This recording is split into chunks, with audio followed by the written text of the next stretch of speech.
जय हिंद प्यारे साथियों। आज हम लोग मैथ्स के सेट नंबर 2 कर रहे हैं। तो सेट नंबर 2 उम्मीद है आपने देख लिया होगा। यदि आपने नहीं देखा है तो सेट नंबर 1 देख लीजिए, जिसमें कि मैंने लगातार जो है कि 25 क्वेश्चन पढ़ाया हुआ है। ठीक है।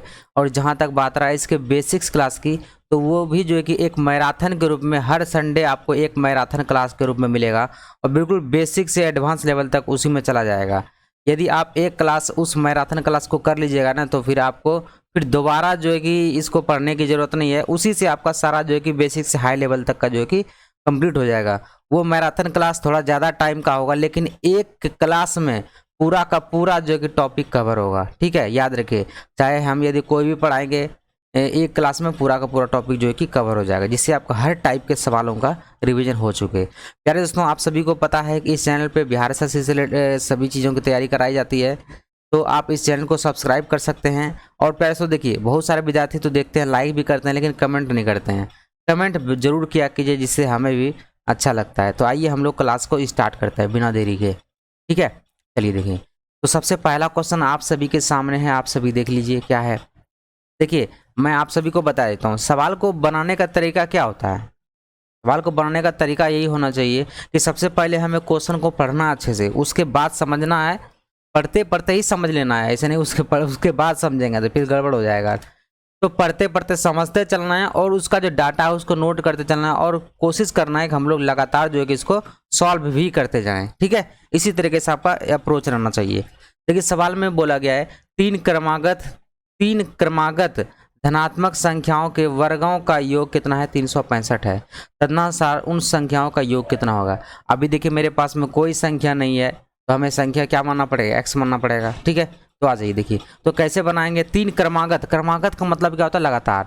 यदि पहली संख्या x है तो दूसरी संख्या क्या होगी, x+1 होगी। और तीसरी संख्या क्या होगी, x प्लस क्या होगी 3, x+2 होगी। देखिए, x है पहली संख्या, दूसरी संख्या x+1 और तीसरी संख्या x+2।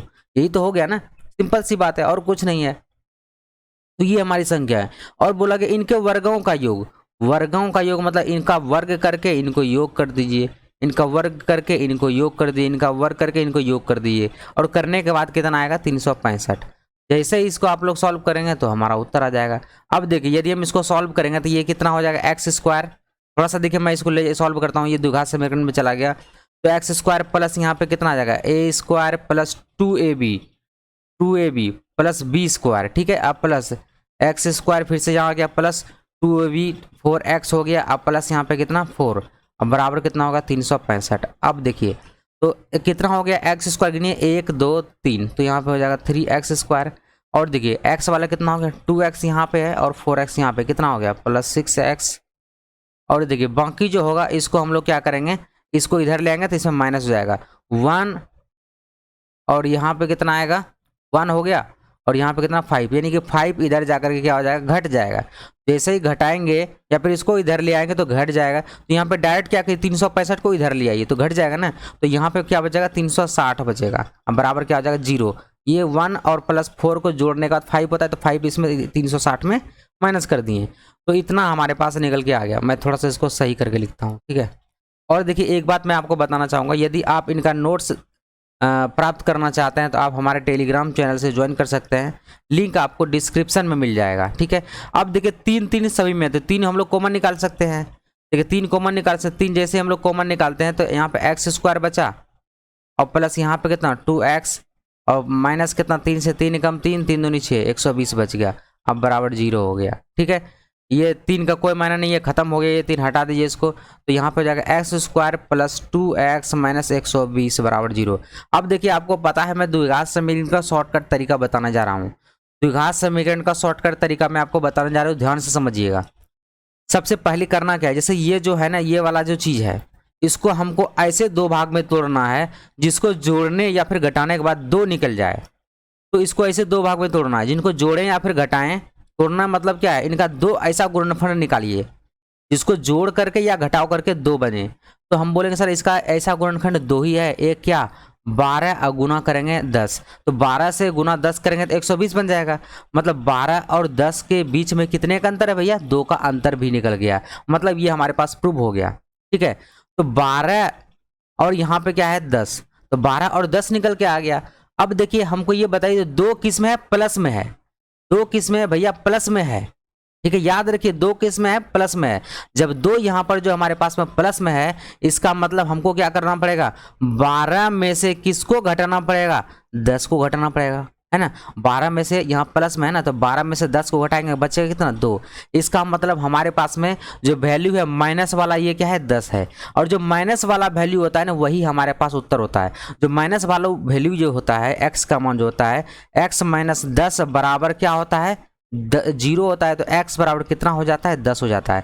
जिससे हम बोलेंगे हमें इतना करने की भी जरूरत नहीं है, जो वैल्यू माइनस में आएगा बराबर के उस पर जाएगा तो वो क्या हो जाएगा? प्लस में हो जाएगा। ये प्लस वाला वैल्यू निगेटिव में चला जाएगा। निगेटिव का कोई मान नहीं होता। इसका मतलब हमारे पास में जो वैल्यू x का मान आएगा, ये 10 आएगा। अब देखिए 10 तो हमारे पास निकल चुका है। अब हमें क्या चाहिए? उन संख्याओं का योग चाहिए। तो x का मान तो हमारे पास 10 निकल चुका है। संख्या का योग कितना होगा? यहाँ पे कितना होगा? 10, और यहाँ पे 11, और यहाँ पे कितना? 10 और 2 12, वह जोड़ लीजिए, कितना हो गया? 10, यहाँ पे कितना आ गया? देखिए जोड़ेंगे तो 11 21 और 12 33 हो गया। यानी कि योग हमारे पास में कितना आ गया? संख्याओं का 33 हो गया योग। इन सबको जोड़ देंगे तो देख लीजिए 33 बन जाएगा। इन सबको जोड़ लीजिए। ठीक है, इस तरीके से आप सभी सॉल्व कर लेंगे। ठीक है, समझ आ गया? यही एक तरीका है, और कोई तरीका नहीं है। डायरेक्ट कुछ भी नहीं है प्यारे दोस्तों। देखिए जी हाँ, जहां तक शॉर्टकट हो सकता है वहां तक मैं शॉर्टकट बताऊंगा। ये देखिए ज्यादा कुछ नहीं है। यदि आप शॉर्ट करेंगे ना, तो देखिए यहीं पे निकल जाएगा आपको उत्तर। ये इतना बड़ा लाइन जो है ना, मैंने फालतू में लिख दिया है, ये वाला लाइन यहाँ तक का। आप यदि काटना चाहेंगे तो यहाँ से काट सकते हैं। देखिए 3 एकम 3 कट जाएगा, 3 दूनी 6, और यहाँ पे 120। डायरेक्ट 120 को गुणनखंड करेंगे 10 और 12 निकल जाएगा। जो निगेटिव वाला आएगा बराबर के उस पार जाएगा, वही हमारा उत्तर बनेगा। इसलिए आंसर कितना आ गया? 33, यानी कि ऑप्शन नंबर 2 करेक्ट हो गया। ठीक है, उम्मीद है आप सभी को समझ आ गया होगा। अगला क्वेश्चन देखिए। अगला क्वेश्चन सवाल में बोला गया, भाग के एक प्रश्न में भाजक अपने भागफल का 10 गुना और शेषफल का 5 गुना है। तदनुसार यदि शेषफल 46 हो तो भाज्य कितना है? देखिए समझिएगा थोड़ी सी, यहाँ पे दो चीज बताया गया है। भाग के एक प्रश्न में भाजक अपने भागफल का 10 गुना है। दो चीज दिया गया हमारे पास।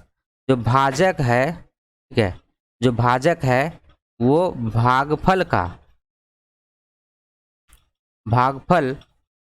कितना गुना है? 10 गुना है। और एक चीज और बताया गया है कि भाजक जो है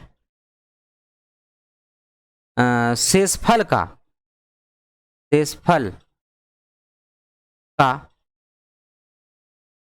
5 गुना है। ये बोला गया, समझिएगा ध्यान से। भाग्य के एक प्रश्न में भाजक अपने भागफल का 10 गुना और शेषफल का 5 गुना है, बोल दिया। अब सवाल में बोला यदि तदनुसार यदि शेषफल 46 हो। अब देखिए हमें क्या पता चल गया, शेषफल 46 दिया है, तो इससे नहीं चल रहा है, अभी इससे हम लोग चल रहे हैं, क्योंकि भाजक तो है ही हमारे पास। शेषफल कितना है? 46। तो 46 का गुना 5 करेंगे तो हमारे पास में यहाँ पे भाजक निकल के आ गया इतना।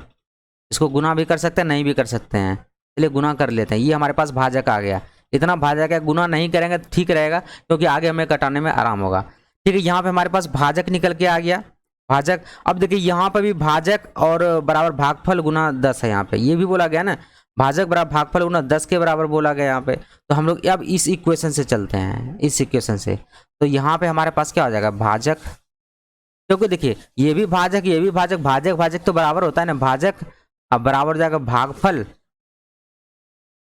और पल गुना में कितना? 10। और हमारे पास भाजक कितना है? 46 और गुना में 5, अब बराबर। तो भागफल यहाँ पे है, देख लीजिए, भागफल गुना में कितना? 10। अब देखिए इसको भागफल को x भी मान सकते हैं, कोई दिक्कत, मैं डायरेक्ट लिख रहा हूँ। ठीक है, अब काटेंगे तो 5 से काटेंगे, 5 दूनी 10, और 2 से काटेंगे, 2 से काटेंगे 23 दूनी 46। तो हमारे पास भागफल कितना निकल के आ गया?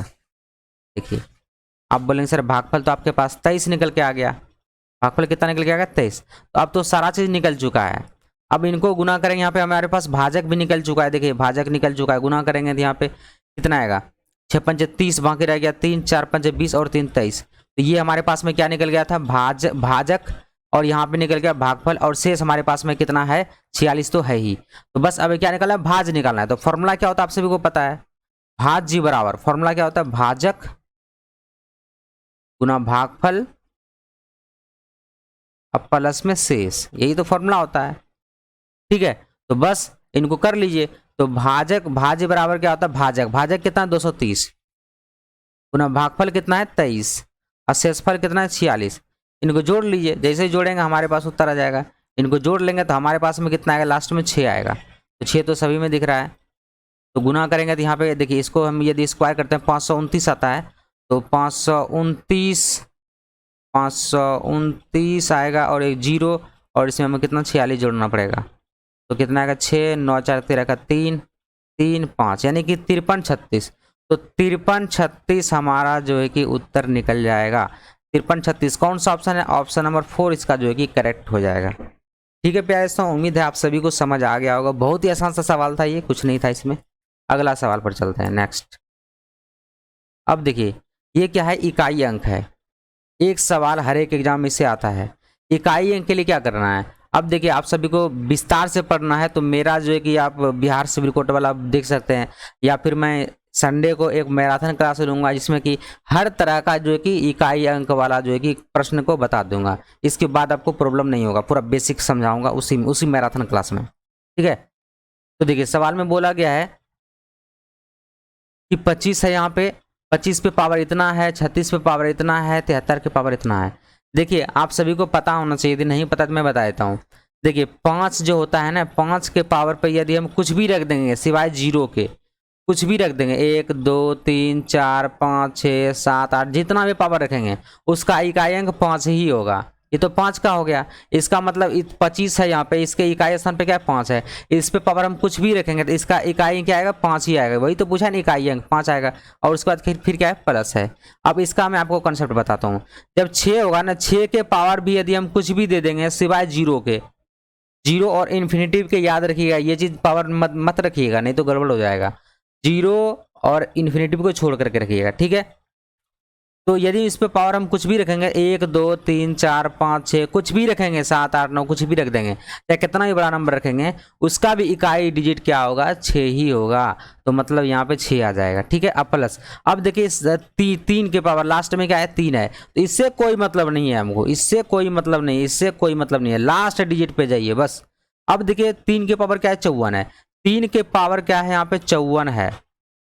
देखिए जब भी आपको 3 मिल जाए, 2 3 7 8, 2 3 7 8, यदि इस तरीके से मिलता है ना, इसके पावर को हम लोग कितना से भाग देते हैं, 4 से भाग देते हैं।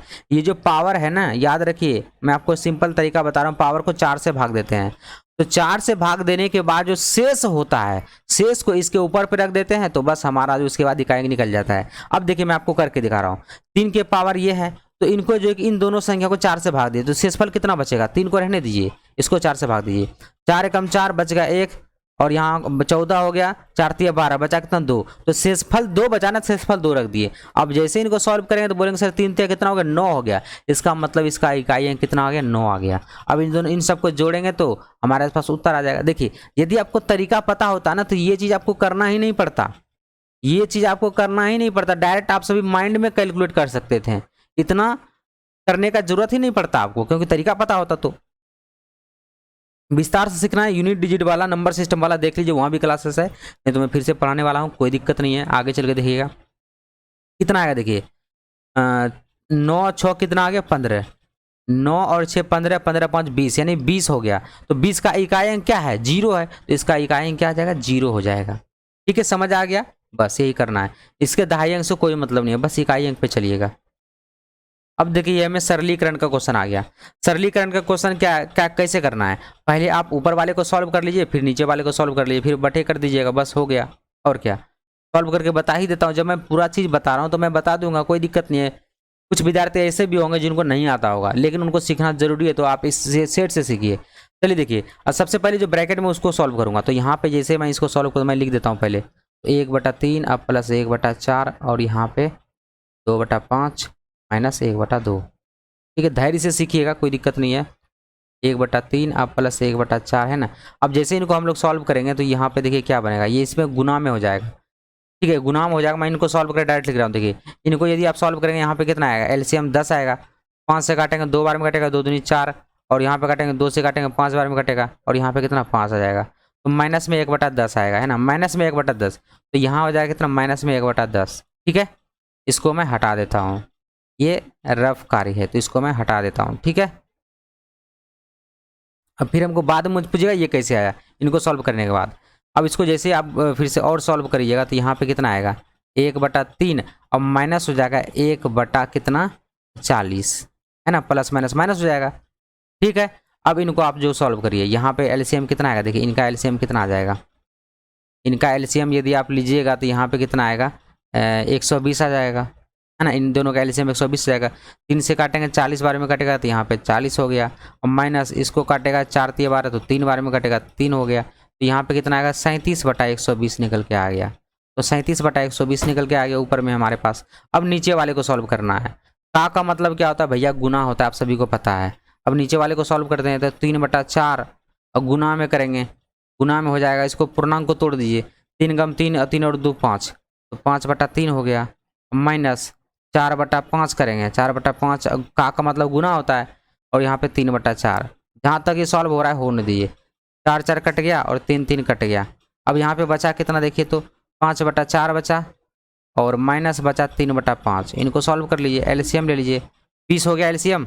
4 5 20 बचे 25, और माइनस 5 चौक 20, 4 3 12 घटा देंगे तो यहाँ पे कितना आएगा देखिए 13 कितना आ जाएगा 20। तो यहाँ पे हमारे पास हो गया 13/20। तो ऊपर वाले का वैल्यू ये है, ठीक है, ऊपर वाले का वैल्यू ये है, ये वाला वैल्यू, और नीचे वाले का वैल्यू क्या है हमारे पास में ये निकला हुआ है। बस बटे में कर दीजिए, हो गया आंसर। तो 37 अब बटे में कितना 120 बोल, नीचे कितना आ जाएगा 13 क्या है 120, 13/20। इसको देखिए आपको कैलकुलेशन करना ही पड़ेगा, चाहे कुछ भी कर लीजिए। 37/120 हो गया, और गुना में 20 क्या आ जाएगा 13 आएगा। सॉल्व कर लीजिए, जहाँ से कट रहा है 0 0 कटा, 2 से काटेंगे 6 बार में कटेगा। इनको सॉल्व करेंगे 37 कितना आ गया 3 78। तो 37/78 कौन सा ऑप्शन में देखिए 37/78 ऑप्शन नंबर ए इसका जो है कि करेक्ट दिख रहा है। तो यही हमारे पास उत्तर हो जाएगा। देखिए ये क्या है, सरलीकरण वाला है, इसमें आपको ये चीज़ आपको करना ही पड़ेगा, ठीक है, इसमें कोई दुराई नहीं है। 2 मिनट टाइम लगा के इसको आप लोग सॉल्व करिएगा जरूर, ठीक है। अगला क्वेश्चन देखिए, जहाँ जहाँ देखिए शॉर्ट प्रोसेस होगा वो मैं आपको जरूर बताऊंगा, ठीक है, जहाँ तक शॉर्ट प्रोसेस हो सकता है। तो देखिए सवाल में 80 नंबर सवाल क्या है, यदि आप जो कि अब इसमें देखिए मेरे पास शॉर्ट प्रोसेस है तो मैं शॉर्ट प्रोसेस बताऊंगा, लंबा क्यों जाऊंगा करने के लिए। मैं आपको एक एग्जांपल से समझाता हूँ, समझिएगा। ये हमारे पास में इसको हमको क्या करना है, इसका मान निकालना है। प्यारे दोस्तों समझिएगा, इतना शॉर्ट प्रोसेस बताऊंगा इसका, समझिए। तो जैसे यहाँ पे यदि मैं इसका वैल्यू लिखने जाऊंगा ना, तो वैल्यू लिखने का हमको जरूरत नहीं है, क्योंकि यहाँ पे मेरे पास ऑलरेडी पहले से वैल्यू लिखा हुआ है, हमें लिखने की जरूरत नहीं है। देखिए मैं आपको एक को बताता हूँ, यहाँ पे लिखा हुआ 1/3 माइनस √8 माइनस 1/8 है ना, और फिर आ जाएगा माइनस √7। अब देखिए यहाँ पे एक ना प्रोसेस चल रहा है, यहाँ पे 8 है, यहाँ पे भी 8 है, यहाँ पे 7 है। अब देखिए यहाँ पे 7 है तो यहाँ पे भी 7 है, ठीक है, यहाँ पे 6 है तो यहाँ पे भी 6 है। मतलब ये एक तरह से क्या सीरियल वाइज चल रहा है, सीरियल वाइज चल रहा है। गौर से देखिएगा, यहाँ पे देखिए 8 7 6 5 इसी तरीके 4 हो जाएगा। 4 का रूट अंडर से निकालेंगे 2 ही बचेगा ना, बात तो वही है। अब देखिए क्या है ना, इसमें एक क्या है, इसको एक को हमको पहले रूट से बाहर निकालना पड़ेगा। यदि हम पहले वाले को लें तो 3 माइनस √8। यदि आप इसका हर का परमेयकरण कीजिएगा, यदि आप इसका हर का परमेयकरण क्या होता है भैया, हर का परमेयकरण ये होता है कि आप नीचे वाले जो संख्या है ना, इसको ऊपर नीचे गुना कर दीजिए इसके चिन्ह को पलट करके। जैसे 3 है यहाँ पे, तो यहाँ पे कि 3 माइनस √8 है ना, तो हमको इसको कितना से गुना करना पड़ेगा, यहाँ पे 3 अब प्लस √8 अब बटे में करना पड़ेगा 3 अब प्लस √8 से। जैसे इसको गुना करके सॉल्व कीजिएगा ना, तो ये हमारे पास में जो वैल्यू निकल जाएगा, ये हमारे पास में वैल्यू कितना आ जाएगा हर का परमेयकरण करने के बाद, ये 3 अब प्लस सॉरी एक सेकंड रुकिएगा, मिस्टेक से लिखा गया ये, हाँ यहाँ पे बनेगा 3 प्लस √8 बनेगा। मतलब क्या है कि ये जो माइनस वाला जो वैल्यू है ना, ये प्लस वाले का क्या है उल्टा है। अब आपको करने का कुछ जरूरत नहीं है, आपको ये भी करने का जरूरत नहीं है, आप समझ लीजिए।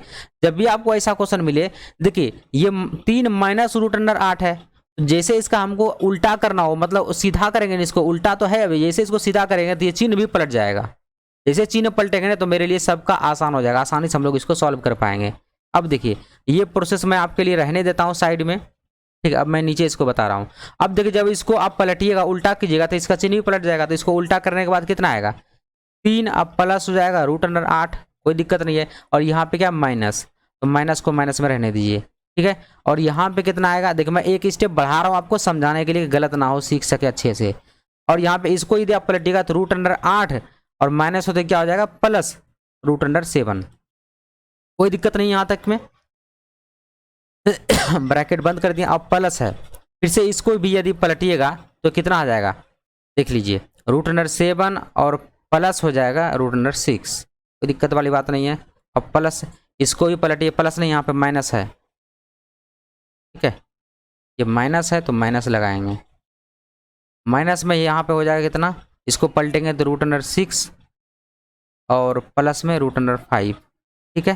ये ब्रैकेट बंद कर दीजिए, ब्रैकेट बंद है याद रखिएगा। और लास्ट में एक और है प्लस में है, तो प्लस में है तो कोई दिक्कत नहीं है, इसको यहाँ सॉरी 1/, हम लिख दिए, रुक जाइए। ये कितना हो जाएगा √5 और प्लस हो जाएगा 2। देखिए उल्टा करने के बाद जो माइनस में था वो प्लस में होगा, जो प्लस में था वो क्या हो गया माइनस में हो गया। अब क्या करेंगे, इस माइनस को इनसे जो ब्रैकेट के अंदर में इसको जो है कि हटाएंगे। ब्रैकेट को हटाने के बाद हमारे पास एक बेनिफिट मिलेगा, जितना भी है ये सारा चीज कट जाएगा, बचेगा ये वाला वैल्यू और ये वाला वैल्यू, 3 2 5 हमारे पास उत्तर आ जाएगा। अब देखिए जैसे हम लोग सॉल्व करेंगे, क्योंकि लगातार संख्या है ना, देखिए तो 3 अब प्लस यहाँ पे कितना हो गया 8, अब माइनस माइनस इसके अंदर में चला जाएगा √8, अब माइनस √7 हो जाएगा। और प्लस यहाँ पे प्लस से तो कोई फर्क नहीं पड़ने वाला, 7 और प्लस √6, अब माइनस है तो √6 अब माइनस √5, मैं उसको नीचे लिख देता हूँ, ठीक है। यहाँ पर हो जाएगा माइनस √5 और प्लस हो जाएगा √5 और प्लस से हो जाएगा 2। बस अब देखिए ये +8 -8 कट गया, मतलब एक तरह घट करके 0 बोल सकते हैं। -7 और +7 0, ये वाला भी 0 हो गया, ये वाला भी 0 हो गया, बच गया क्या 3 और ये बच गया 2। तो हमारे पास में फाइनली उत्तर क्या बन गया, 3 और 2 कितना 5। तो 5 हमारा जो है कि इसका उत्तर हो जाएगा। देखिए ये कितना आसान सा सवाल था, लगने में तो लग रहा होगा बहुत लंबा सवाल है भैया, क्या इसका आंसर आएगा। बिल्कुल भी डरिएगा मत, ठीक है, डरना नहीं है, बिल्कुल भी सीखना है हर चीज़ को। चलिए समझ आ गया है, क्लियर है सभी को, आगे बढ़ते हैं। आगे देखिए अगला सवाल, देखिए क्या कह रहा है। सवाल में कहा गया है ए और बी एक कार्य को 8 दिनों में पूरा कर सकता है, पूरा कर लेते हैं। वही कार्य बी तथा सी 24 दिनों में कर सकते हैं, जबकि सी तथा ए वही काम 8.4/7 दिनों में कर सकते हैं। अकेला सी उसे कितने दिनों में पूरा करेगा।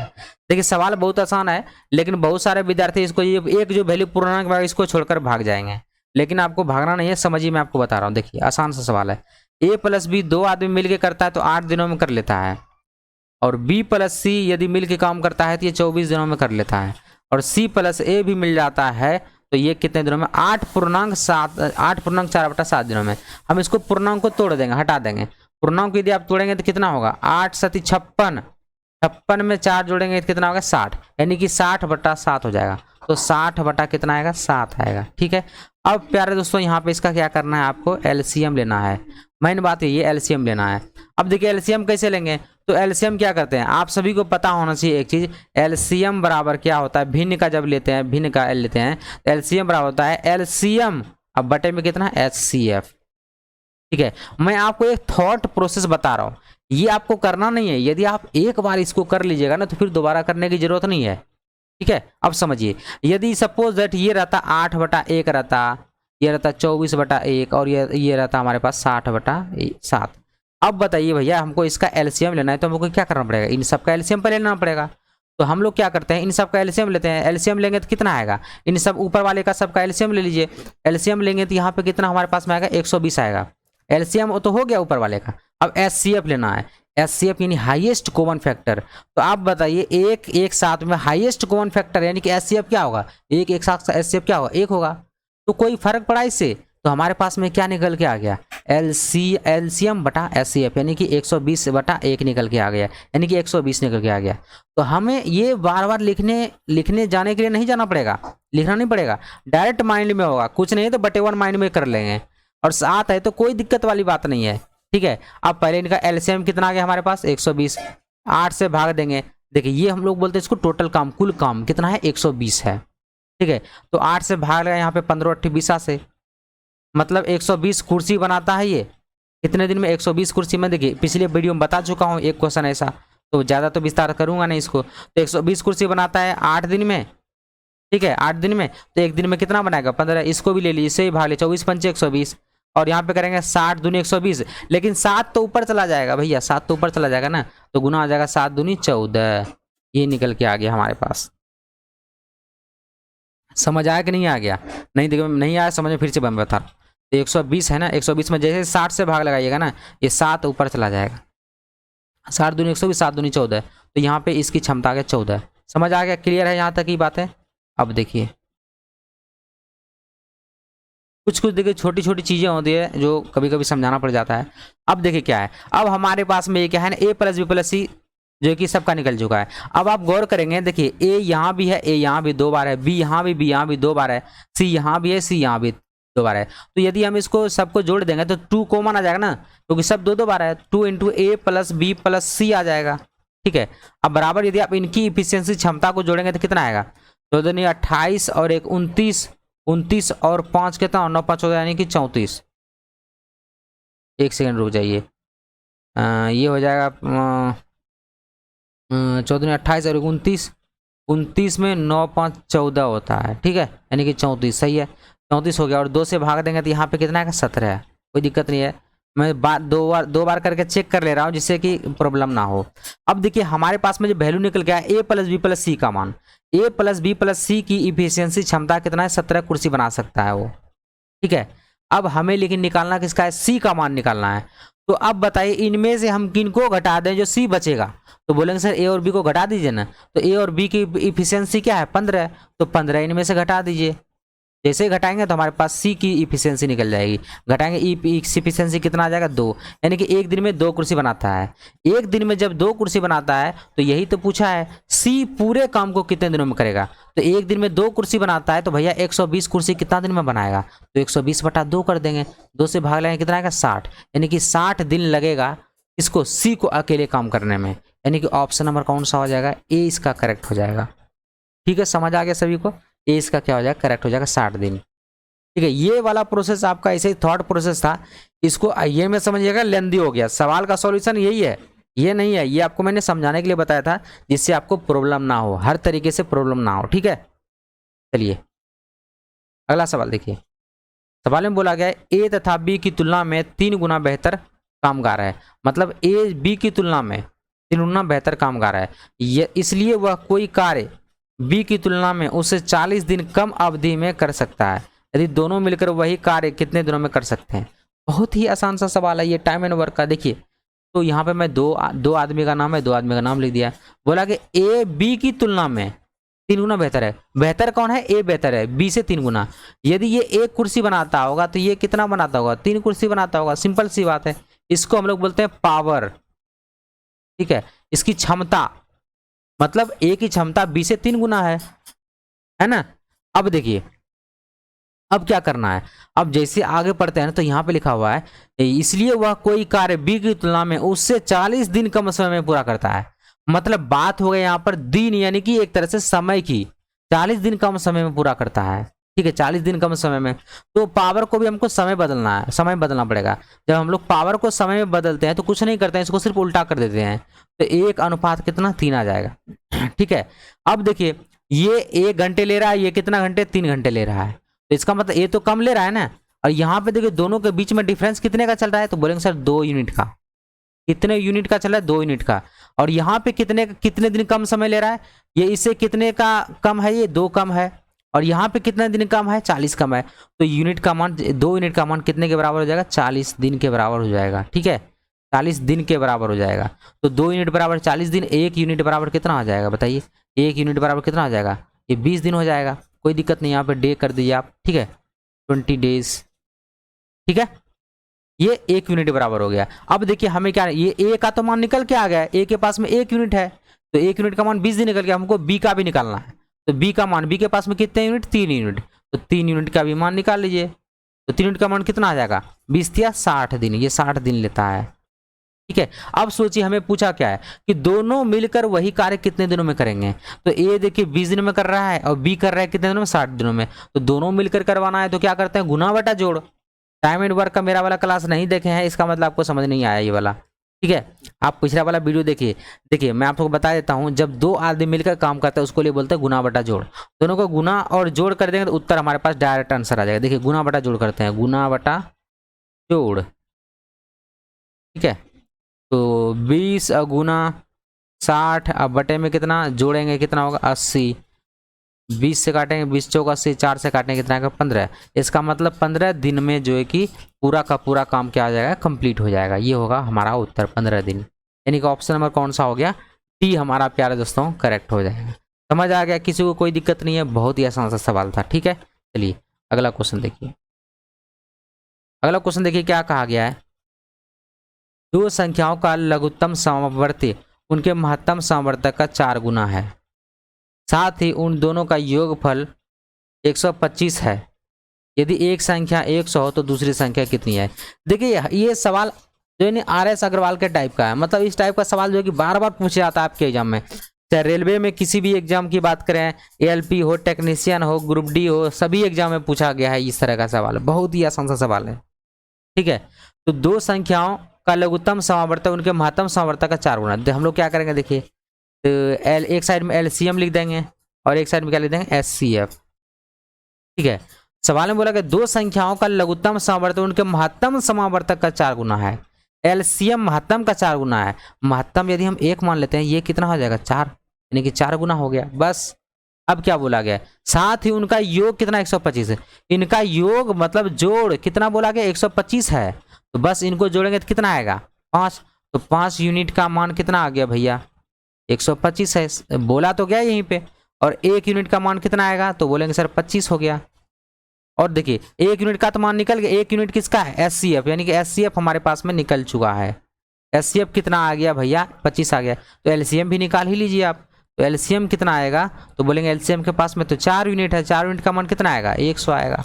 यहाँ तक की बात समझ में आ गया।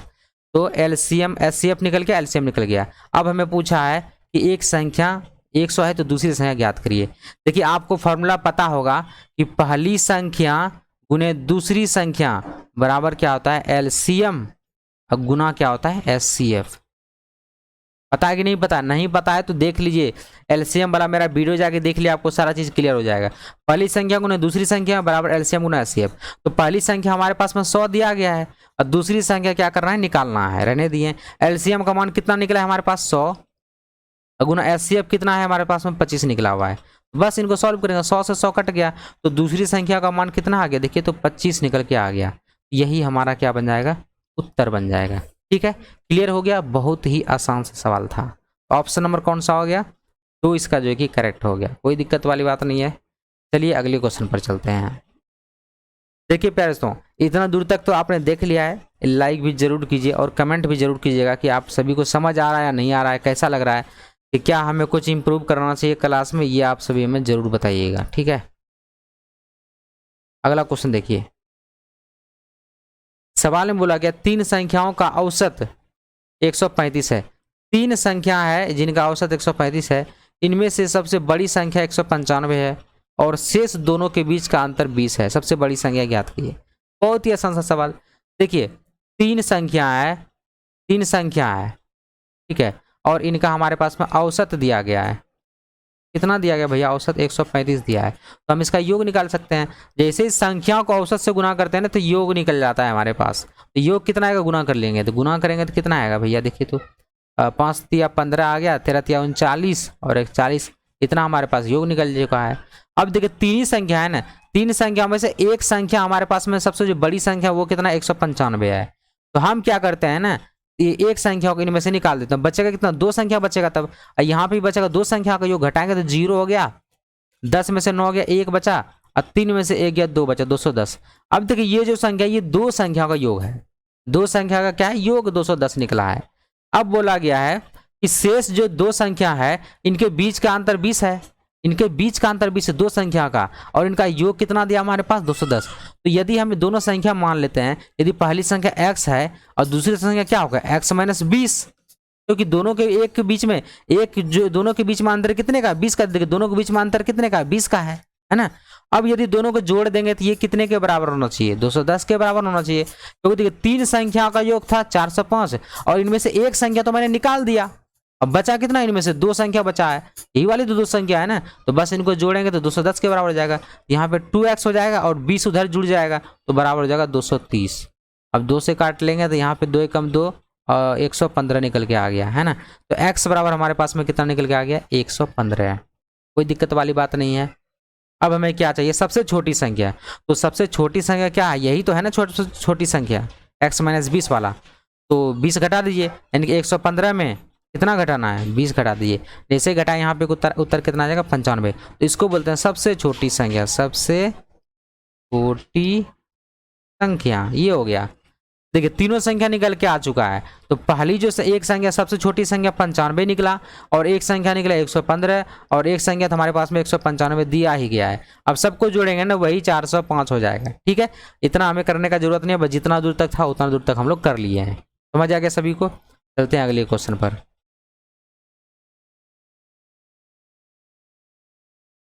अगला क्वेश्चन देखिए। अब देखिए सवाल में कहा गया, यदि 100 रुपये में 11 पुस्तकें खरीदता हूँ और 10 पुस्तकें 110 रुपये में बेचता हूँ, तो मुझे प्रत्येक पुस्तक पर कितने प्रतिशत का लाभ होगा। भैया हमें ये बताना है कि लाभ कितना % होगा। कहानी इसमें ये है, समझिएगा करना क्या है इसके लिए, बहुत ही आसान सा सवाल है। अब देखिए क्या है ना, यहाँ पे 100 रुपये में 11 पुस्तक खरीदता है और 10 रुपये में 110 पुस्तक बेचता है। ठीक है, अब थोड़ा सा 10 पुस्तकें 110 रुपये में बेचता है। ठीक है, इसको हमको समझने के लिए सिंपल सा क्या करना पड़ेगा, हमें जो है कि वस्तु की संख्या क्या कर देंगे, बराबर कर देंगे। अब पहले हम लोग क्या करते हैं, यहाँ पे लिख देते हैं, हम यहाँ पे लिख देते हैं, एक साइड में क्या लिखते हैं, वस्तु, और एक साइड में लिख देते हैं रुपया। ठीक है, या धन, जो भी बोल सकते हैं। तो वस्तु कितना, वस्तु पहले खरीदने, क्रय मूल्य की बात करते हैं पहली बार। तो क्रय मूल्य पर आता है पहले। तो ये देखिए खरीदा कितने में, 11 वस्तु पुस्तक खरीदा है। वस्तु खरीदा कितना, 11, और कितने रुपए में खरीदा है, 100 रुपये में खरीदा है। ठीक है, और ये बेचा कैसे, विक्रय मूल्य कैसे, क्या बेचा कैसे, इसको देखिए। बेचा है कितना, 10 वस्तु, यानी कि 10 पुस्तक बेचा है। कितने रुपए में बेचा है, 110 रुपये, 110 में बेचा है। ठीक है, अभी देखिए यहाँ तक हमारे जो कि यदि हम क्या कर देंगे ना, अभी हम इसको घटा के हम लोग क्रय मूल्य विक्रय मूल्य नहीं निकाल सकते ऐसे, जब तक कि हम लोग वस्तु की संख्या को बराबर नहीं कर लेते हैं। यदि हम वस्तु की संख्या को बराबर कर लेंगे ना, तो हम जो कि आसानी से इन दोनों को घटा करके हम निकाल सकते हैं लाभ हो रहा है या हानि हो रहा है। ठीक है, तो हम क्या करेंगे, इन वस्तु की संख्या को बराबर कर देंगे। यहाँ पे देखिए इसने खरीदा तो 11 है लेकिन बेचा 10 ही है। समझ रहे बात, इसलिए गलत हो जाएगा। तो हमको क्या करना, इन दोनों बराबर करना। बराबर करने के लिए क्या करना पड़ेगा, इसमें आप 10 से गुना कर दीजिए, इसमें 11 से। जैसे करेंगे तो हमारे पास में ये निकल जाएगा। अब देखिए जब आप इसमें 10 किए तो इससे भी 10 से गुना करना पड़ेगा, इसमें भी 11 से गुना करना पड़ेगा। जैसे आप गुना करेंगे तो यहाँ पे कितना हो जाएगा, 1000 रुपया आ गया, और यहाँ पे कितना हो गया गुना करने के बाद, 110 वस्तु आ गया। यहाँ भी जब आप गुना करेंगे तो यहाँ भी कितना आएगा, देखिए 110 वस्तु आएगा। तो वस्तु की संख्या तो बराबर हो गया, मतलब खरीदे भी 11 वस्तु और बेचेंगे भी 11 वस्तु बराबर, लेकिन दाम देखिए उसका अलग अलग हो गया। यहाँ पे गुना करें 21 से, 121 पर 10, मतलब हम खरीदे थे 110 वस्तु कितना में, 1000 रुपये में, बेच रहे हैं कितना, 1210 में। अब बताइए लाभ हो रहा है कि हानि हो रहा है। बोलेंगे सर लाभ हो रहा है। कितने का लाभ हो रहा है, तो बोलेंगे सर 210 रुपये का लाभ हो रहा है। यही तो बताना है कितने प्रतिशत का लाभ हुआ। तो लाभ प्रतिशत निकालने के लिए क्या करते हैं, लाभ गुना, लाभ कितना 210 का लाभ गुना 100 बटा क्रय मूल्य। क्रय मूल्य कितना है हमारे पास में, ये वाला क्रय मूल्य है 1000। 3 जीरो से 3 जीरो कट गया, बचा कितना 21, यानी कि 21% का क्या हुआ, हमें लाभ हुआ है। आपको दिख गया यहाँ पे लाभ हुआ है। ठीक है, बार बार हमें बताने की जरूरत नहीं है। तो ये लाभ प्रतिशत निकला है, लाभ कितना हो 21%, यानी ऑप्शन नंबर 30 का जो कि करेक्ट हो गया। किसी को कोई दिक्कत नहीं है यहाँ तक में। ठीक है, चलते हैं अगले क्वेश्चन पर। अगला सवाल देखिए कहता क्या है, ए और बी की मासिक आय का अनुपात 9:8 है और उनके खर्च का अनुपात कितना है, 8:7 है। यदि उनमें से प्रत्येक की बचत 500 हो तो ए की मासिक आय कितनी थी। बहुत ही आसान सा सवाल, देखिए सिंपल है। ए और बी 2 आदमी है। ठीक है, इनकी आय का अनुपात दिया गया है, 9 अनुपात क्या है 8 है। देखिए ये इनकी क्या है, आय का अनुपात है। ठीक है, और उसके बाद इनके खर्च का अनुपात दिया गया है। खर्च का अनुपात मतलब कितना खर्च करता है, खर्च का अनुपात कितना है, 8 क्या है 7। अब देखिएगा समझिएगा, और बोला गया यदि उनमें से प्रत्येक की बचत 500 रुपये है। बचत मतलब क्या है, जो खर्च करने के बाद जो बचा हुआ है, ए ने कमाया 9 रुपया और खर्च किया कितना 8 रुपया, बचा कितना यहाँ पे 1 रुपया, ठीक है, घटा दिया। तो अब बी ने कमाया कितना 8 रुपया, खर्च किया 7 रुपया, बचा कितना 1 रुपया। देखिए ये दोनों वैल्यू क्या है, बराबर है। इसका मतलब जब दोनों वैल्यू बराबर है तो यहाँ पे भी तो बराबर हमें बचा हुआ है ना, कितना बचत कितना 500, मतलब प्रत्येक को 500 रुपये बचत हुआ है, इसको भी 500 इसको भी 500, हम किसी से भी ले सकते हैं। यानी कि 1 यूनिट का मान हमारे पास में कितना हो गया है 500 रुपया हो गया है।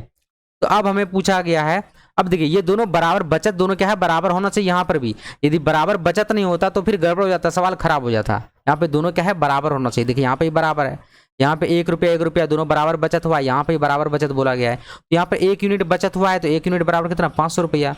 अब हमें क्या चाहिए, इसकी आय चाहिए, किसकी चाहिए, 1 की आय। तो 1 के पास में कितना यूनिट है 9 यूनिट, तो 9 यूनिट का मान निकाल लीजिए। तो 1 यूनिट का मान 500 है, 9 यूनिट का 9 × 5 = 45, यानी कितना आ जाएगा 4500 रुपया। तो 4500 रुपया हो जाएगा 1 की आय, ठीक है। ऑप्शन नंबर सी करेक्ट हो जाएगा। यदि आपको बी की आय निकालना है तो बी की आय निकाल सकते हैं, 8 यूनिट है तो 8 × 5 कितना 40, 4000 हो जाएगा, ठीक है। जो आपको निकालना है निकाल सकते हैं। चलिए अगले क्वेश्चन पर देखिए 87 नंबर क्वेश्चन, बहुत ही आसान सा क्वेश्चन है, समझिएगा। सिंप्लीफिकेशन का क्वेश्चन है ये, सरलीकरण का। इसमें तो कुछ नहीं है, हमारे पास में x का मान दिया गया है और y का मान दिया गया है, वैल्यू पुट करना है।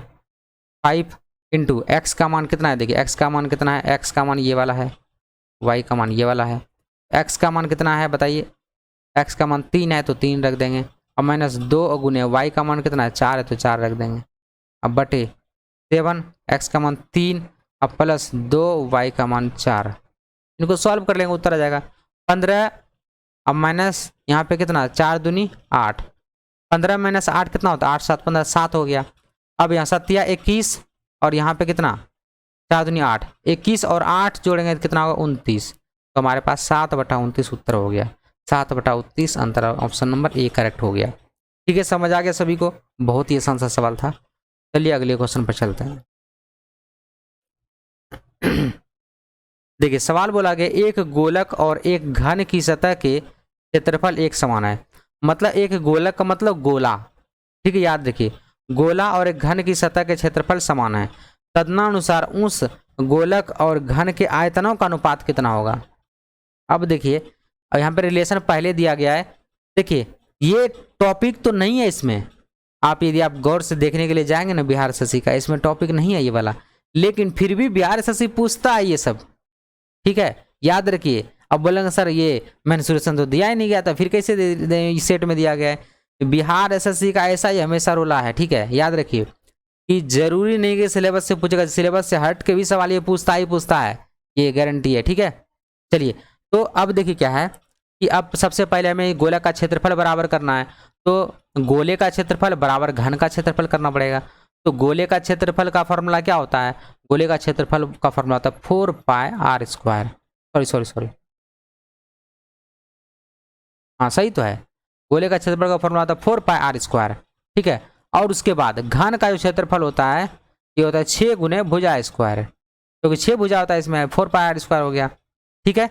अब देखिए अब यहाँ से हम लोग क्या करेंगे, इससे त्रिज्या निकल जाएगा, त्रिज्या और इसका, तो यदि आप गौर करेंगे यदि आप इसको नीचे ले आएंगे तो r², अब बटे में इसको इधर ले आएंगे, ठीक है, r² तो है इसके नीचे आ जाएगा a² बराबर 6 तो है, ये बटे में कितना आएगा 4π, इस तरीके से काटेंगे तो 2 × 3 = 6 और 2 दूनी 4, तो यहाँ पे हमारे पास में 3/2π हो गया। तो ये देखिए ये क्या है रूट, ये स्क्वायर है ना, इसको इस साइड ले आएंगे रूट में चला जाएगा, रूट में चला जाएगा तो क्या करना पड़ेगा हमको ऊपर में क्या है यहाँ पे r है ना भैया, त्रिज्या है ना, तो त्रिज्या बटे भुजा बराबर हो जाएगा √अंडर हो जाएगा 3/2π। आप इनको अलग अलग भी कर सकते हैं, कोई दिक्कत नहीं, या फिर यहीं पे छोड़ सकते हैं, √3 में बटे √2π भी कर सकते हैं, ऐसे भी कर सकते हैं, जो आपको अच्छा लगे वो आप कर लीजिएगा, ठीक है। ये तो हमारे पास में इनकी भुजा निकल गया, ये गोले की त्रिज्या निकल गया और ये घन की भुजा का मान निकल गया। अब हमको इसका आयतन निकालना है, तो घन आयतन क्या होता है, आयतन का फॉर्मूला क्या होता है पता है आपको, आयतन का फॉर्मूला इनके आयतनों का अनुपात होता है, आयतन वॉल्यूम 1 बटे वॉल्यूम 2 लेते हैं डायरेक्ट बस। तो ये वॉल्यूम जो पहला जो वॉल्यूम होगा ये किसका, गोलक का, गोले का, ठीक है, गोले का, और ये किसका होगा, घन का, घन का आयतन। ये आयतन याद, वॉल्यूम मतलब आयतन होता है, घन का आयतन, और ये सॉरी ये होता है गोले का आयतन, ये जिसे घन का आयतन। इसी तरह से अनुपात निकलना है। तो गोले का आयतन का फॉर्मूला होता है 4/3 पाई आर क्यू, बट इसका क्या होता है भुजा क्यू, भुजा क्यू यानी कि एक ही हो जाएगा बस। अब इनको सॉल्व करेंगे, उत्तर हमारे पास में ऑटोमेटिक आ जाएगा। 4/3 गुने पाई गुने आर, आर का मान कितना है देखिए, तो आर का मान √3 है, ऊपर वाला वैल्यू, ऊपर वाला वैल्यू √3। तो √3 का क्यूब करेंगे तो कितना आएगा भैया, √3 का क्यूब, तो यहाँ पे 3√3 हो जाएगा। अब बटे में, अब इसका देखिए हमको क्यूब करेंगे तो यहाँ पे क्या हो जाएगा 2 पाई और √2 पाई हो जाएगा, यही तो होगा ना, और कुछ नहीं होगा, क्यूब करेंगे तो बस। अब इनको सॉल्व कर लीजिए, देखिए 3 से 3 कट गया पाई से पाई कट गया, कोई दिक्कत नहीं है। अब क्या होगा, और कटेगा कुछ, और 2 से कटेगा 2 दूनी 4, तो ऊपर में हमारे पास में कितना आ गया वैल्यू, कोड से देखिएगा तो 2√3, अब बटे कितना √2 पाई आ गया, यही ना हो गया जी। अब देखिए हमको क्या करना है, इस 2 को खत्म करना, ऐसा तो बटे में तो कोई आंसर नहीं दिया है डायरेक्ट, ठीक है, नीचे में देखिए पाई है, तो हम क्या कर सकते हैं, इसको ऐसे लिख सकते हैं। तो इसको हम लोग क्या लिख सकते हैं, इसको हम लोग ऐसे लिख सकते हैं √2 अगुना √2 अगुना √3। अब बटे नीचे क्या आ जाएगा √2 अगुना √पाई, बस। अब देखिए √2 से √2 कट गया, बचा कितना, ये तो 3 दूनी कितना आ जाएगा 6, जैसे इनको देखें गुना करें 3 दूनी 6 आ गया, मतलब √6, अब बटे में कितना √पाई हो गया। तो हमारे पास में यही तो उत्तर हो गया, √6 बटे √पाई। तो √6 बटा √पाई कहाँ पर दिख रहा है आपको, √6 अब बटा √पाई कौन सा ऑप्शन है, अब देख लीजिए, ऑप्शन नंबर 20 का जो है कि करेक्ट हो गया। इसको हम लोग ऐसे भी लिख सकते हैं √6 बटा √पाई, यानी कि बी नंबर ऑप्शन क्या हो जाएगा, करेक्ट हो जाएगा।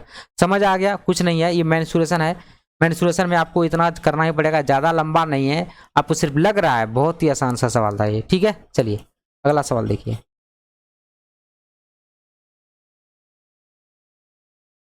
देखिए मेंसुरेशन का क्या होता है, यदि आप मेंसुरेशन का लंबा कोई भी सवाल बना रहे हैं ना, तो ये 2 से 3 लाइन वो खींच ही लेगा, लेकिन यदि आप उससे बेहतर, यदि आप परसेंटेज का, प्रॉफिट लॉस का, अब बाकी इधर किसी भी चैप्टर का सवाल बनाएंगे तो इतना ज़्यादा लंबा नहीं जाएगा, क्योंकि वो एडवांस मैथ हो जाता है, वो थोड़ा सा लंबा होता है, याद रखिए, ठीक है, उसमें चला जाता है लंबा, कभी कभी चला जाता है, इस सभी में नहीं जाता है, ठीक है। लेकिन उनसे जो इधर का जो सवाल है वो जल्दी बन जाता है, अर्थमेटिक का सवाल एडवांस में थोड़ा सा लंबा चला जाता है। एक बिल में, सॉरी, एक बिल में 35%, बिल्ली लिखा हुआ, एक बिल में 35% छूट देने पर और दो क्रमबद्ध 20% की छूट देने पर 22 रुपये का अंतर आता है, तदनुसार उस बिल की राशि कितनी है। प्यारे दोस्तों समझिएगा, 2 प्रकार का छूट दिया गया है। एक बोला क्या गया, कोई सामान खरीदने के लिए कोई बंदा गया, बोला कि 2 प्रकार से मैं छूट दूंगा। तो एक दिया डायरेक्ट जो है कि 35%, एक डायरेक्ट 35% दिया, और दूसरा जो छूट दिया वो 20% करके 2 बार दे दिया। तो बोला इन दोनों के बीच में कितने रुपए का अंतर हो रहा है, 22 रुपए का अंतर हो रहा है, ठीक है, 22 रुपए का अंतर हो रहा है। तो बस अब आपको समझना है ये 22 रुपए का अंतर आया कहाँ से। जब हम 2 बार देंगे तो 2 बार करने के लिए पता है आपको, आप 2 बार कैसे करते हैं, तो 20 2 बार छूट दिया गया है तो 80/100 करेंगे, और गुना में फिर से 80/100 कर देंगे। तो यहाँ पे कुल मिला कितना, 00 कट गया, 88 64, यानी कि 64/100, 100 से कितना कम है 36, यानी कि 36% छूट मिला। अब समझिए, तो पहले हम डायरेक्ट 35% कर रहे थे, जब हम 20% करके 2 बार छूट दे रहे हैं तो ये हमारे पास कितना हो रहा है 36% के बराबर हो रहा है। तो देखिए यहाँ पे कितने प्रतिशत का अंतर चल रहा है, तो बोलेंगे सर 1% का अंतर चल रहा है, तो 1% के अंतर के वजह से यहाँ पर कितने रुपए का अंतर हो रहा है, 22 रुपए का अंतर हो रहा है। तो 1% बराबर 22 रुपया, तो मैं बोला तदनुसार उस बिल की राशि कितनी थी, तो राशि तो हमेशा 100% होता है, आपको पता होना चाहिए। तो 1% का मान कितना हो गया 22, तो 100% का मान कितना आएगा 2200, यानी कि 2200 रुपया था उस बिल का दाम टोटल। तो 2200 यानी कि डी नंबर ऑप्शन जो है कि हमारा क्या हो जाएगा, करेक्ट हो जाएगा। समझ आ गया सभी को। चलिए अगला क्वेश्चन देखिए 90 नंबर क्वेश्चन देखिए, बहुत ही आसान सा सवाल, समझिएगा। सवाल में बोला गया है एक आयत की भुजा का माप लेते समय उसकी एक भुजा 5% अधिक माप ली जाती है और दूसरी भुजा 2% कम, तदनुसार उसके क्षेत्रफल में त्रुटि प्रतिशत कितना होगा। देखिए बनाने के लिए तो दो तरीका है इसको बनाने के लिए, दोनों तरीके से बना सकते हैं। मैं आपको जो आसान तरीका को वो बोलूंगा बनाने के लिए। चलिए मैं दोनों तरीका आपको बताता हूँ, समझिएगा। देखिए जब हम माप रहे हैं कोई भुजा को तो इसको दो प्रकार से माप सकते हैं। एक जो कि आप सभी को पता होगा परसेंटेज, टोटल परसेंटेज कैसे करते हैं। टोटल परसेंटेज करने का जैसे a प्लस बी, ठीक है, प्लस माइनस ये होता है a गुना b बटे में क्या होता है 100, यहाँ भी प्लस माइनस कर दीजिए, ठीक है। इस तरीके से यही फॉर्मूला होता है। अब देखिए अब हमको इस दोनों प्रकार से कर सकते हैं। चलिए हम इस प्रकार से करके बता रहा हूँ आपको। देखिए ये कैसे होगा, इस प्रकार से यदि करेंगे, पहले क्या बोला है 5% अधिक तो 5% अधिक हो गया, और फिर 2% कम तो 2% कम, और माइनस ही होगा यहाँ पे गुना a गुना b, तो 5 गुना 2, अब बटे में कितना 100 करेंगे। जैसे इनको सॉल्व करेंगे तो यहाँ पे कितना आ जाएगा, पहले 3 आ जाएगा, माइनस यहाँ पे कितना आएगा, देखिए 5 दूनी 10, 5 दूनी 10 होगा ना, इसको करेंगे तो 0.1 हो जाएगा करेंगे तो इसको। लेकिन इनको ये सॉल्व करेंगे तो 10 10 और 10 कटा, इसको 1 में भाग देंगे तो 0.1 ही तो होगा ना, 0.1 होगा, ठीक है। थोड़ा सा मैं इसको क्लियर करके लिख देता हूँ। यहाँ पे 3 और माइनस 0.1 हो गया। अब जैसे इनको घटाएंगे तो यहाँ पे कितना आएगा, 2 पॉइंट क्या हो जाएगा 9 हो जाएगा। तो यही हमारे पास इतने प्रतिशत की क्या हो जाएगी, त्रुटि हो जाएगी, ठीक है। इतने प्रतिशत की त्रुटि हो जाएगी। त्रुटि कितने परसेंट का होगा, 2.9%, यानी ऑप्शन नंबर 3 इसका करेक्ट हो गया। देखिए इसके लिए यही आपका बेस्ट मेथड है, इस तरीके से आप कर सकते हैं, कोई दिक्कत नहीं है। एक और तरीका मैं आपको बता देता हूँ। देखिए 100% वाला AK47 से ही बना सकते हैं। 5% अधिक हुआ तो लिखेंगे 105/100, गुना 2% कम हुआ तो लिखेंगे कितना 98/100। इसमें आपको थोड़ा सा कैलकुलेशन करना पड़ेगा, गुना करना पड़ेगा, तब जाकर के इसका आंसर निकलेगा। इसमें आपको ज़्यादा गुना भाग करने की जरूरत नहीं है, इस प्रकार से भी आंसर निकल के आ गया, ठीक है। इसको भी सॉल्व करेंगे फिर भी आपका आंसर निकल जाएगा, ठीक है, कोई दिक्कत नहीं है इन दोनों तरीके से। लेकिन ये तरीका आपके लिए बेस्ट है, इस तरीके से करेंगे, ठीक है। त्रुटि कितना हुआ, 2.9%। अगला सवाल देखिए, अगला जो सवाल है ये भी हमारे पास में जो है कि मेंसुरेशन से ही है। सवाल में बोला गया है एक समबाहुभुज त्रिभुज जो होता है और एक समषष्ठभुज का परिमाप समान है, तदनुसार उस त्रिभुज तथा समषष्ठभुज के क्षेत्रफलों का अनुपात निकालना है। देखिए बहुत ही आसान सा सवाल है ये। तो सबसे पहले तो आपको ये पता करना पड़ेगा कि समबाहुभुज जो त्रिभुज होता है और समषष्ठभुज त्रिभुज होता है, परिमाप बराबर है। तो परिमाप बराबर कीजिए। देखिए समबाहु त्रिभुज का परिमाप क्या होता है, 3 गुने भुजा, तो हम लोग 3 गुने x कर लेते हैं। इसका हो गया समबाहुभुज का, मैं लिख नहीं रहा हूँ वहाँ पे क्योंकि लेंदी चला जाएगा, ठीक है। अब बराबर बोला गया है समषष्ठभुज का, षष्ठभुज में कितना हो जाए 6 भुजा होता है, तो 6 गुना y कर दिए, ठीक है। ये बराबर है दोनों, बस इतना हो गया। अब हमारे पास में कितना क्या आ जाएगा, देखिए x अनुपात y का मान आ जाएगा, x अब बटे क्या हो जाएगा y का मान आ जाएगा। x का मान कितना आ गया, देखिए 6, अब बटे ये नीचे आ जाएगा, y के नीचे आ जाएगा 3, तो इतना निकल के आ गया x अनुपात y का मान, ठीक है। x क्या है पता है आपको, x है किसका, समबाहुभुज त्रिभुज का, ठीक है। समबाहुभुज त्रिभुज का हम त्रिभुज मान लगते हैं।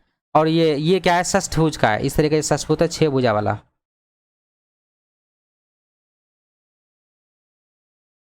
ठीक है। इस तरीके से 6 भुजा वाला होता है, उसका है ये, ठीक है, समषष्ठभुज का, और ये त्रिभुज का है। तो बस अब हमें क्या निकालने के, क्षेत्रफलों का अनुपात निकालना है। तो क्षेत्रफल का अनुपात निकालने के लिए क्या करना पड़ेगा, तो बताइए इसका क्षेत्रफल का फॉर्मूला क्या होता है, मैं लिख देता हूँ यहाँ पे, सही रहेगा आप सभी लिए। समबाहु त्रिभुज का, समबाहु त्रिभुज का क्षेत्रफल बटे समषष्ठभुज का क्षेत्रफल, समषष्ठभुज, ठीक है।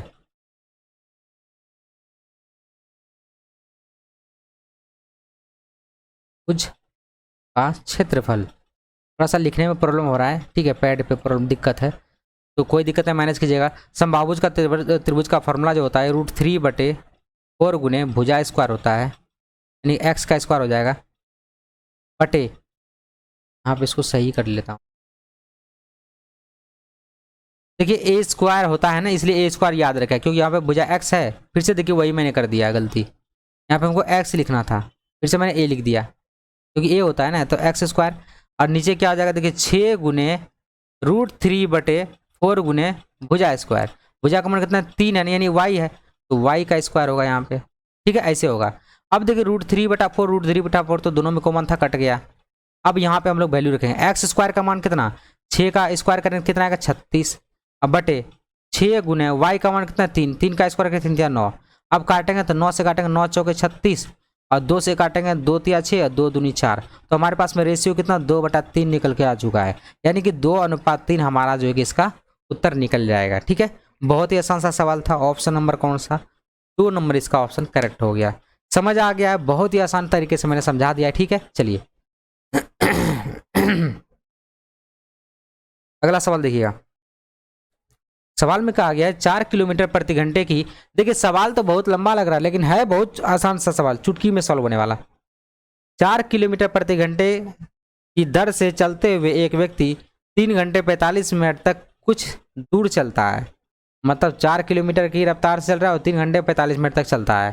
ठीक है, अब बोला यदि वही व्यक्ति साइकिल चलाकर 16.5 किलोमीटर प्रति घंटा की गति से उतनी ही दूरी तय करे तो उसे उतनी ही दूरी तय करने में कितना समय लगेगा।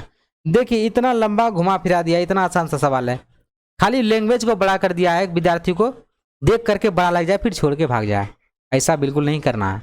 देखिए अब सबसे पहले क्या बोला है, हमको दूरी निकालना है, तो जब दूरी कितना दूरी तय किया कि ये आदमी जब 4 किलोमीटर की रफ्तार चल रहा था तो स्पीड था, दूरी बराबर 4 गुना समय होता है, सिंपल 4 गुना समय। ठीक है, तो चाल कितना था 4 किलोमीटर प्रति घंटा और समय कितना लगता है 3 घंटे 45 मिनट, तो 3 घंटे 45 मिनट, 45 मिनट को हम लोग क्या कर लेते हैं 3 घंटे 45 मिनट को घंटे में कन्वर्ट कर लेते हैं।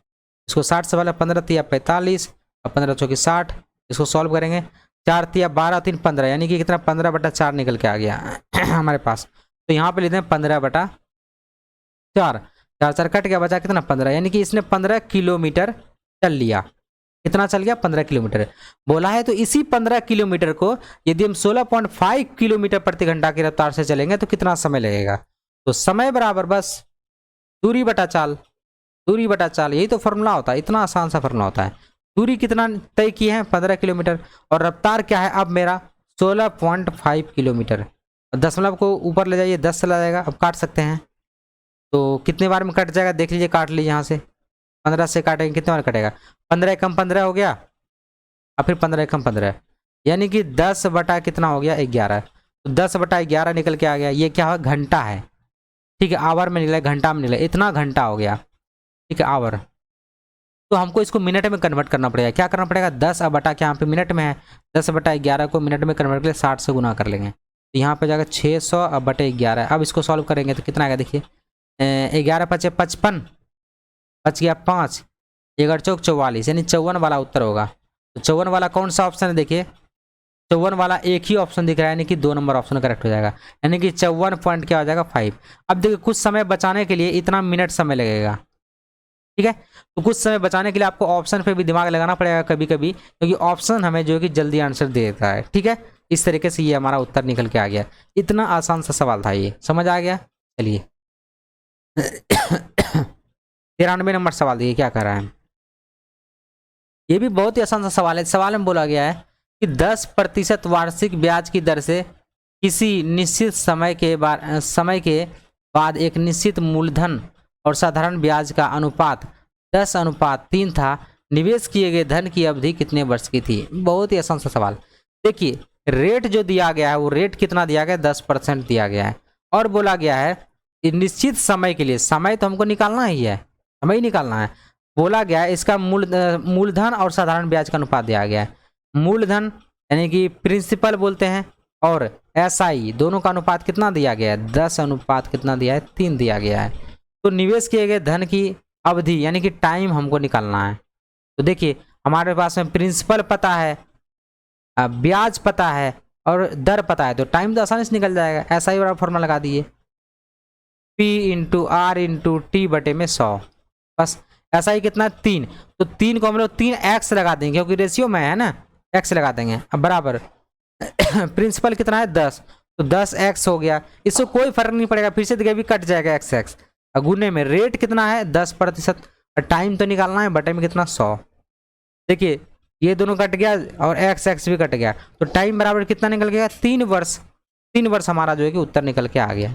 इतना आसान सा सवाल था। ठीक है, ऑप्शन नंबर कौन सा 2 इसका जो है कि करेक्ट निकल के आ गया। चलिए अगले क्वेश्चन पर चलते हैं। नेक्स्ट क्वेश्चन देखिए। देखिए यदि आप लोग इसका नोट्स डाउनलोड करना चाहते हैं तो नोट्स मेरे टेलीग्राम पर मिल जाएगा। इसका हैंड रिटन नोट्स मिल जाएगा, जो हम पढ़ा रहे हैं क्लास में वही नोट्स आप सभी को पूरा सॉल्यूशन के रूप में आपको जो है कि टेलीग्राम पर मिल जाएगा। वहाँ से आप सभी डाउनलोड कर सकते हैं। इसे टेलीग्राम चैनल पर जरूर जुड़ जाइए सभी लोग।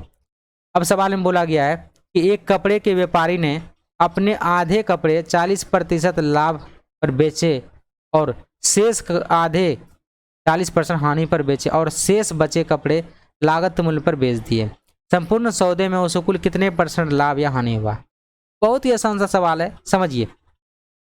देखिए कोई दुकानदार होगा कि उसके पास में टोटल जो कपड़ा होगा वो कितना होगा? 100% होगा। देखिए 100% होगा या फिर मैं 100 कपड़ा मान लूँ, क्योंकि यहाँ पे फिर दोबारा में % लगाना पड़ेगा।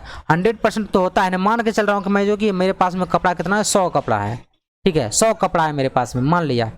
तो 100 का आधा कितना होगा? 50-50, दो पार्ट में 50-50, आधा है ना, 50-50 होगा।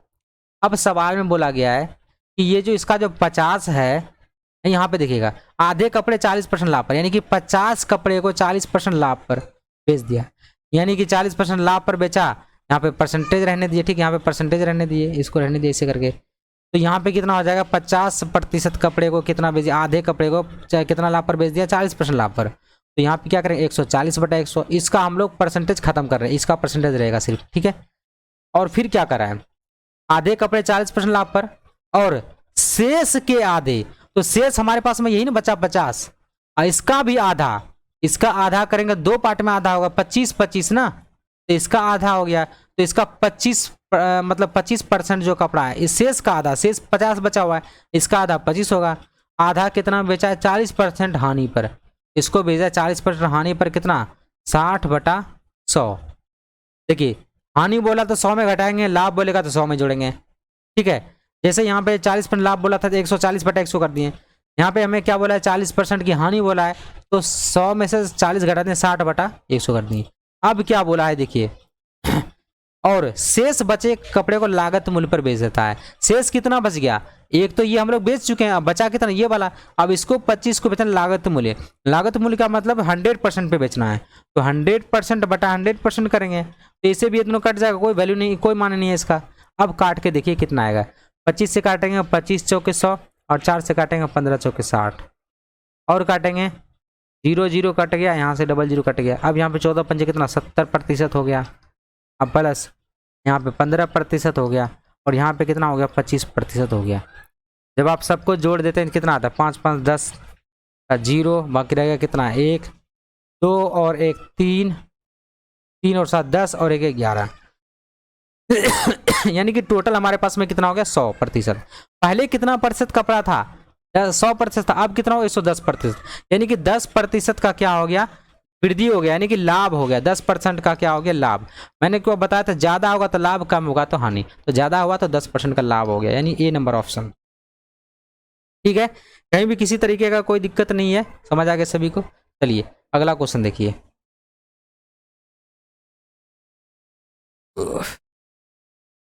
देखिए सवाल में बोला गया है, देखिए ये सवाल हूबहू RS अग्रवाल का सवाल है।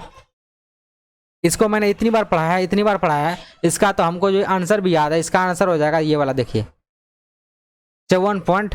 देखिए देखते ही सवाल याद आता है। आप सभी यदि RS अग्रवाल का वीडियो नहीं देखे हैं तो आप सभी जा करके देख लीजिए, इन स्क्रीन पे आपको वो वीडियो मिल जाएगा, या फिर प्लेलिस्ट में सर्च कीजिएगा तो वहाँ भी मिल जाएगा, ठीक है। अब देखिए मैं आपको बताता हूँ।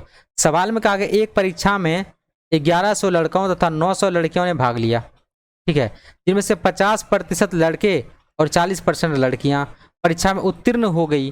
तदनुसार अनुत्तीर्ण परीक्षार्थियों का परसेंट कितना है? मतलब क्या है? जब 40% तो पास हो गया लड़का, और 50% लड़का पास हो गया और 40% लड़कियां फेल पास हो गई, तो जो फेल वाले का दोनों विद्यार्थी का प्रतिशत है वो निकालना है हमें। तो आ जाइए, देखिए 1100 टोटल लड़का था, इसका कितना प्रतिशत यहाँ पे पास हुआ है? 50%। ये बॉय है, 50% पास हुआ, लेकिन हमको फेल वाला निकालना है। जब 100% होता है, 50% पास हुआ तो 50% फेल भी तो हुआ होगा ना, है ना। अब प्लस लड़कियां कितना है हमारे पास? लड़कियां 900 है, 900 में कितना लड़कियां पास हुई है? 40%, तो फेल कितना हुआ है? 60%। सिंपल सी बात है। 00 कट गया, यहाँ भी 00 कट गया, तो 11×5 = 55, 550 और प्लस यहाँ पे कितना 9 छकी 54, 540, तो इतना इतना 550 हो गया और 540 हो गया। तो बस इन सभी को जोड़ लीजिए, कितना होगा देख लीजिए। तो यहाँ पे हमारे पास में हो गया 0 5 4 9 1090 विद्यार्थी क्या हो गया, फेल हो गया है। इसी को हमको परसेंटेज में बदलना है। फेल है, फेल टी नहीं है, फेल है, ठीक है। तो ये गर्ल्स था जी, यानी गर्ल्स। अब हमें देखिए इतना विद्यार्थी फेल हुआ और टोटल कितना में से परसेंटेज निकालेंगे, तो निकाल लीजिए। तो 1090 विद्यार्थी फेल हुआ है, कितना में से टोटल जोड़ेंगे तो यहाँ पे कितना विद्यार्थी हो जाएगा, 2000 विद्यार्थी हो जाएगा, ठीक है। और गुना में कितना 100, 1100 और 900 जोड़ेंगे कितना होगा, 2000 विद्यार्थी हो जाएगा ना। बस इतना विद्यार्थी फेल हुआ, कितना में से 2000 में से परसेंटेज कर दिए। तो देखिए 000 यहाँ से कट गया और 2 से काटेंगे, यहाँ पे कितना कट जाएगा, 5 2 5 10 2 चौक 8, यानी कि 54। अब पॉइंट कितना हो जाएगा 5, यानी कि 54.5% हमारे पास डायरेक्ट उत्तर हो जाएगा, ठीक है। ये हमारा उत्तर आ गया। कोई बहुत ही आसान सवाल था, बहुत ही आसान सवाल, ठीक है। अगला सवाल देखिए। देखिए सवाल थोड़ा सा यहाँ पे धुंधला हो गया, जब हम इसका फोटो खींच रहे थे ना बुक का, तो थोड़ा सा मतलब सही से नहीं आया था। तो कोई दिक्कत नहीं है, दिख रहा है आप सभी को, मैं पढ़ के भी समझाऊंगा, तो मैनेज कीजिएगा, ठीक है। अब देखिए सवाल में बोला गया कपड़े का मूल्य 25% कम कर देने पर उसकी बिक्री में मात्र 20% की वृद्धि हो गई, तदनुसार दुकान की सकल प्राप्ति पर क्या प्रभाव पड़ा। 147 से बन जाएगा, बहुत ही आसान सा सवाल।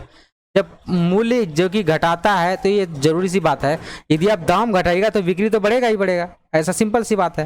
जब हम 25% दाम कम किए हैं, हमेशा 100% होता है हर चीज़, जब 25% कम किए हैं तो कितना बचा 75, 100 में से 75/100 हो गया, गुना जैसे ही 25% कम हुआ तो बिक्री 20% बढ़ गया, यानी कितना हो गया 120/100।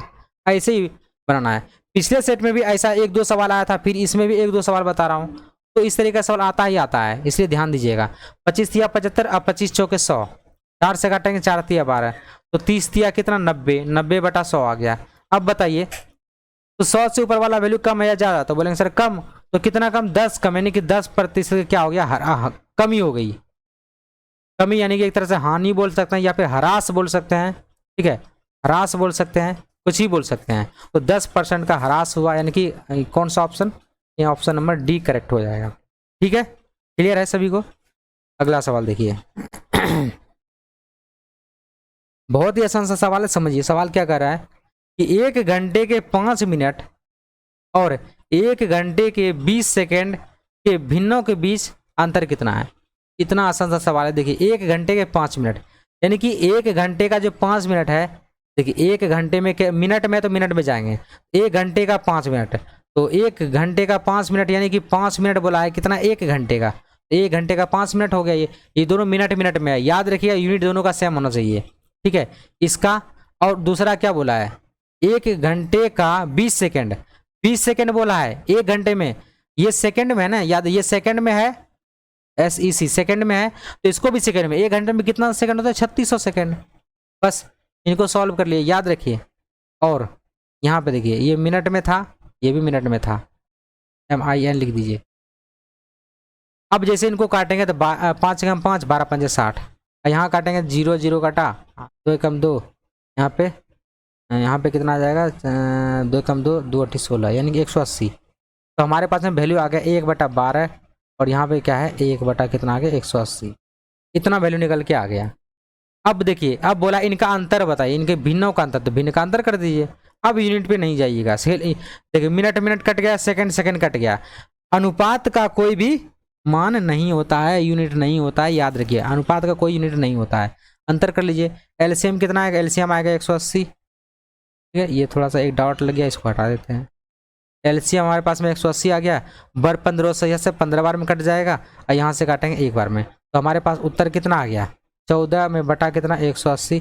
इसको यदि आप काटना चाहें तो 2 से काटेंगे 7 बार में, और 2 से काटेंगे 90 बार में, यानी कि 7/90 जो है कि उत्तर आ गया। कौन सा ऑप्शन देखिए 7/90। और 7/90 तो ऐसा है नहीं, तो हमको देखिए 10 को ऊपर करना है, तो मतलब 10 को जब ऊपर करेंगे तो 0.7 बटा कितना हो जाएगा 9, यही तो है ना। 10 को इसमें डाल देंगे तो कितना आएगा 0.7, 0.7 अब बटा कितना 9 ही तो होगा, यही उत्तर हो जाएगा। कौन सा ऑप्शन, A नंबर आंसर हो जाएगा, ठीक है। इस तरीके से हमारा सवाल ये सॉल्यूशन हो गया। अगला सवाल देखते हैं। देखिए अब सवाल क्या कर रहा है समझिए। एक स्कूल में लड़कों और लड़कियों की संख्या का अनुपात 5:6 है। स्कूल में है लड़कों और लड़कियों की संख्या का अनुपात 5:6 है।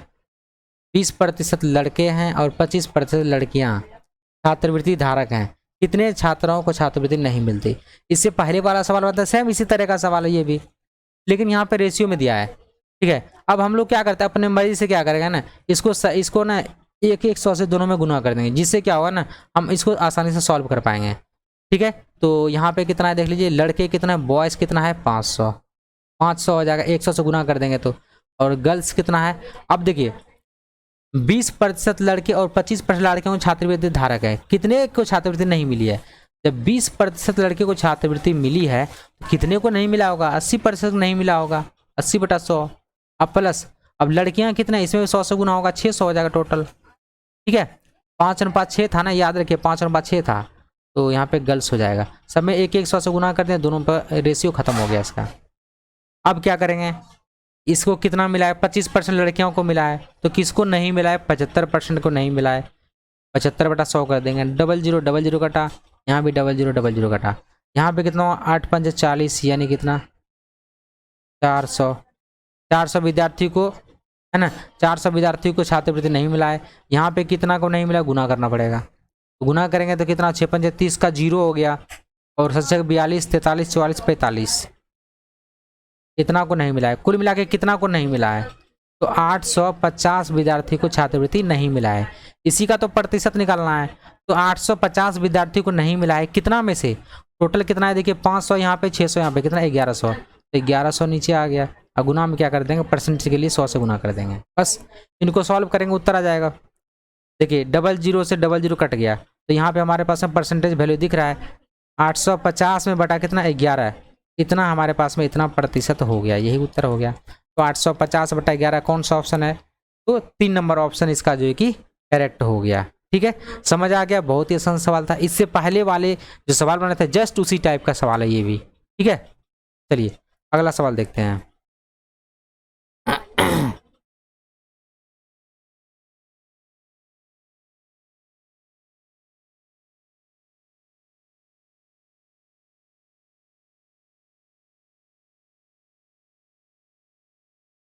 देखिए सवाल क्या कर रहा है, रहीम ने एक निश्चित धनराशि को 3 वर्षों के लिए 5% साधारण ब्याज की दर से निवेश किया।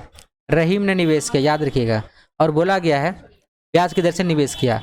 उसके दोस्त हरीलाल, ठीक है, उसके दोस्त हरीलाल ने उतनी ही धनराशि को 2 वर्षों के लिए 7% साधारण ब्याज पर निवेश किया।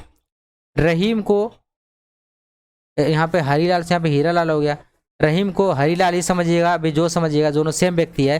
हीरालाल से 30 रुपये अधिक ब्याज मिला, उसके द्वारा निवेश की धनराशि कितनी थी, समझिए थोड़ा सा। तो किसको ज़्यादा पैसा मिला, रहीम को हीरालाल से, मतलब रहीम को ज़्यादा पैसा मिला।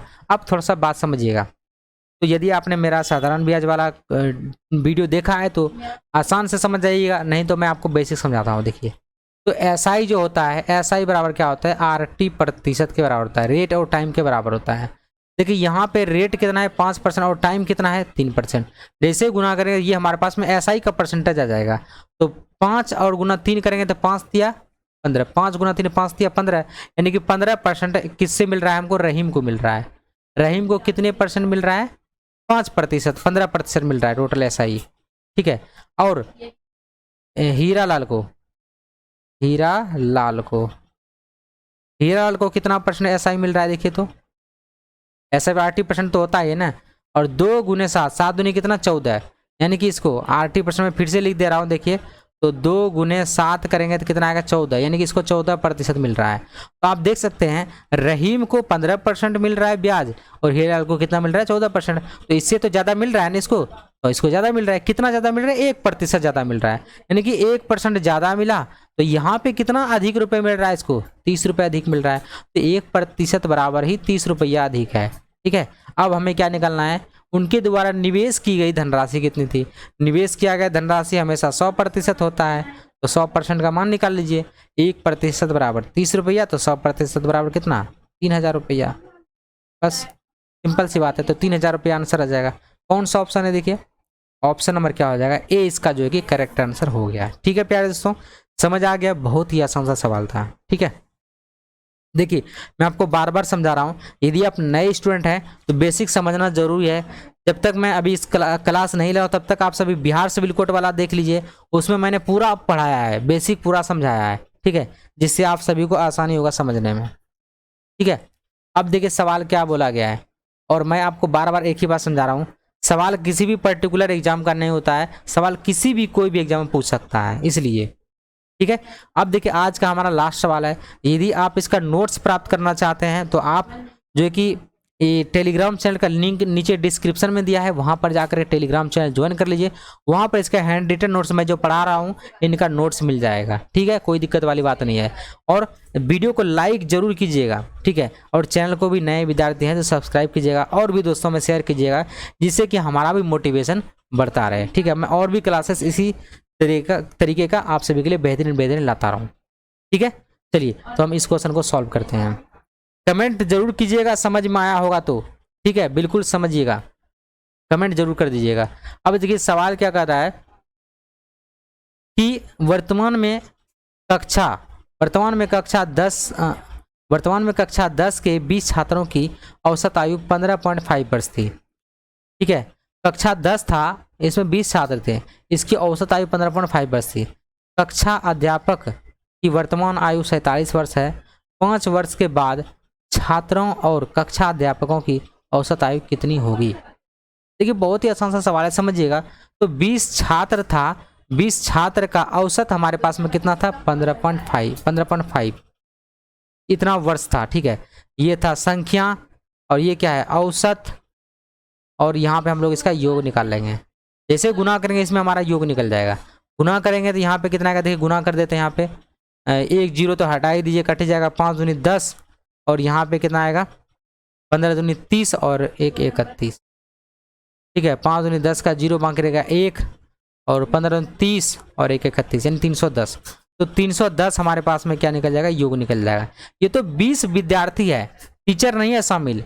यदि हम लोग इसमें टीचर भी शामिल कर देंगे तो टीचर का कितना हो जाएगा, टीचर का कितना हो जाएगा, यहाँ पे 47 वर्ष है।